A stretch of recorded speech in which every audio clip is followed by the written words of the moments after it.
Your home is your castle, and it's up to you to protect it. But when it comes to home defense, there's so many different types of guns to choose from. And how are you supposed to know which one is right for you? Let's take a look at 4 different types of guns for home defense.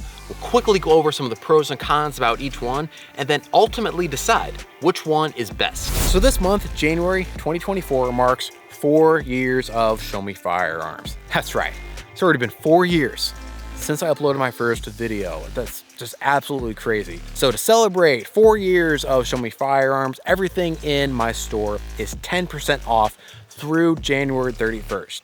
Use the code SMF4 at checkout to get 10% off everything in the store. Again, good through January 31st. I really appreciate all you guys being here all these years, sticking with the channel, showing me all the support. Really appreciate it. Couldn't be doing this without all of you. So be sure to use that code SMF4 to get 10% off your order through January 31st. First up is the 12 gauge shotgun. Now, shotguns are basically synonymous with home defense, mainly because of the sheer power they deliver. Take this round of double-aught buckshot, for example. You got 9 .30 caliber pellets in that shot shell, which are traveling about 1,300-ish feet per second. Yeah, that is definitely gonna stop whatever needs stopping. You also want your home defense weapon to be stupid reliable, for obvious reasons, and pump-action shotguns are definitely stupid reliable. You're not relying on a gas system or a bunch of moving parts to cycle that next round. You yourself are powering the gun, and barring any kind of major injury to yourself or some kind of catastrophic malfunction with the gun, you will be able to cycle a pump gun every single time. Despite the massive stopping power you get with shotguns, they still do have their drawbacks. The biggest of which are size and ammo capacity. Most shotguns out there only have a capacity of 5 or 6+1, and reloads are time consuming because you have to load each shell into that mag tube manually. Shotguns can also be more difficult to maneuver in the tight confines of your home. Thanks to our benevolent government and their NFA, your shotgun cannot have a barrel shorter than 18 inches, which means it's going to be more challenging to maneuver that gun around the corners inside your home. AR-15s are another common choice for a home defense weapon. ARs are abundant, budget-friendly, and they're also easy to upgrade with a bunch of cool stuff like red dots, weapon-mounted lights, and suppressors. Now, these fancy doodads aren't super necessary to use on your home defense weapon.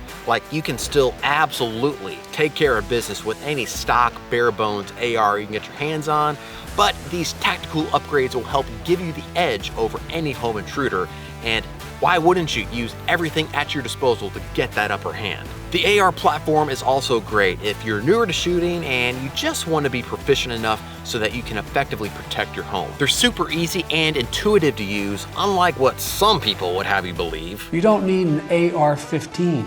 It's harder to aim, it's harder to use. It's harder to aim, it's harder to use. Fact check false, Tyrant. The big thing to keep in mind if you run an AR-15 as your home defense weapon is size. Remember that wonderful law that we all know and love so much, the NFA? Yeah, well, that totally, completely, 100% constitutional law says that your rifle's barrel must be at least 16 inches in length or else you are a felon.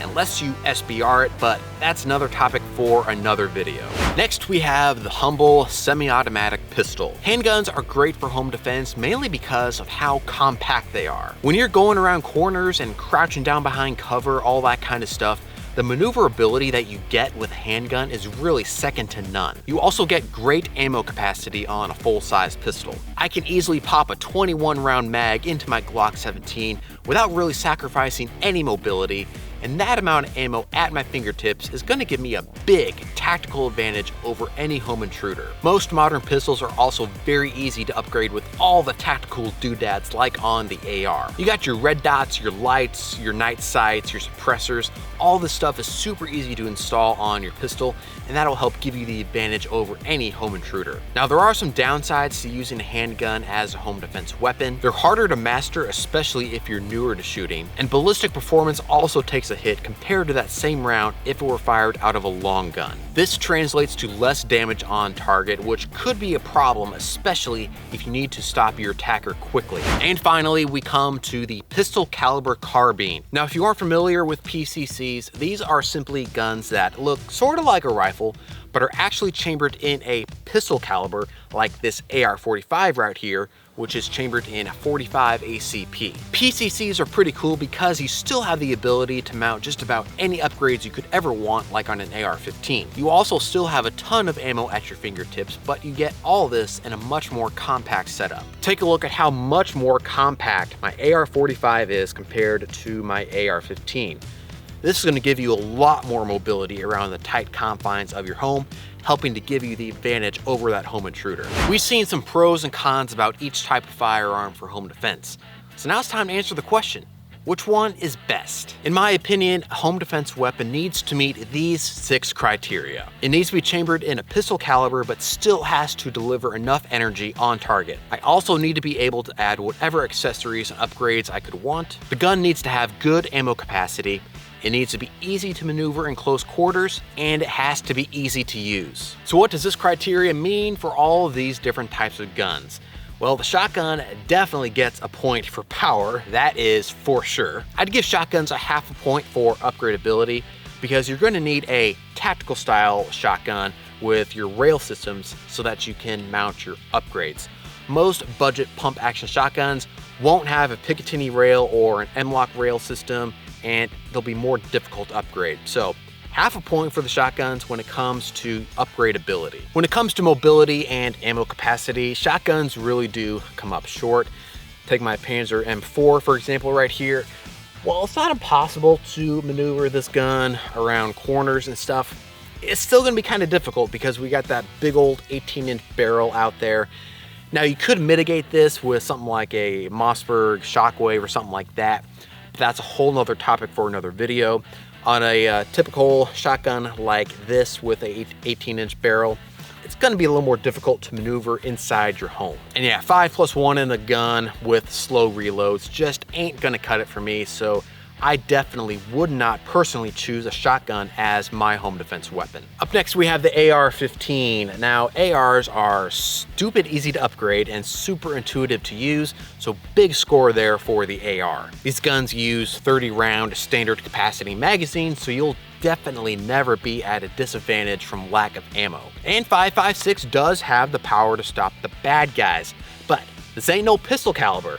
It's obviously a rifle caliber, which means it's going to have the capability of going through multiple layers of sheetrock. If you live in an apartment or a densely packed subdivision, you could end up putting rounds through your neighbor's walls. Not ideal, so that's why a pistol caliber is a must in my opinion. As for maneuverability, an AR with a full-length 16-inch barrel is going to be more difficult to get around those corners.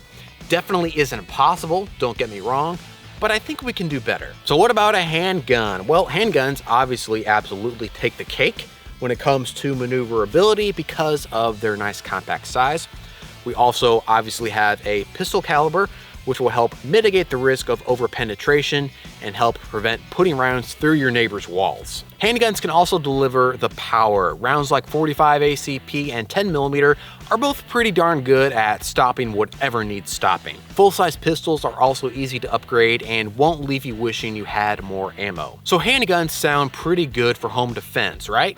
Well, they do, but they still come up short in one key area: ease of use. You only have 2 points of contact with a handgun compared to a long gun where you have 3, the third one being your shoulder. Not having that third point of contact makes handguns a less stable platform, especially if you're under stress. You're gripping the gun tightly, you're shaking, the adrenaline's going, all that kind of stuff. All this means it's going to be more difficult to place shots accurately with a handgun. So that means that a pistol caliber carbine is our winner, because with a PCC, we meet all 6 of those criteria. We've got a pistol caliber, and if your PCC is chambered in 10mm or 45 like my AR-45 is, you're going to have plenty of knockdown power. We have plenty of rail space to mount all of our accessories and upgrades. I've got 22 rounds of 45 in my magazine right there, so plenty of ammo capacity. This gun is a nice compact package, so getting around the tight quarters of your house won't be a problem. And finally, we've got that third point of contact on the shoulder,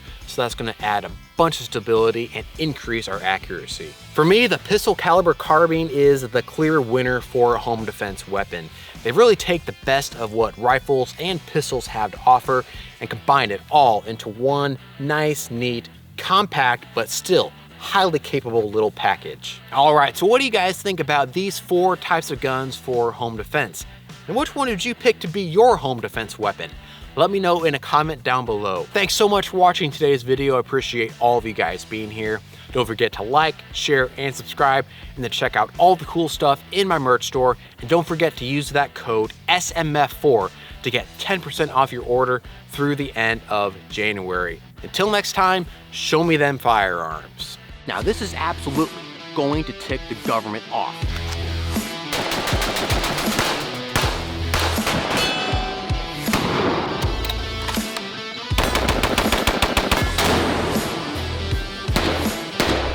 But that's kind of the whole point of the Second Amendment, and that's why we love it so much.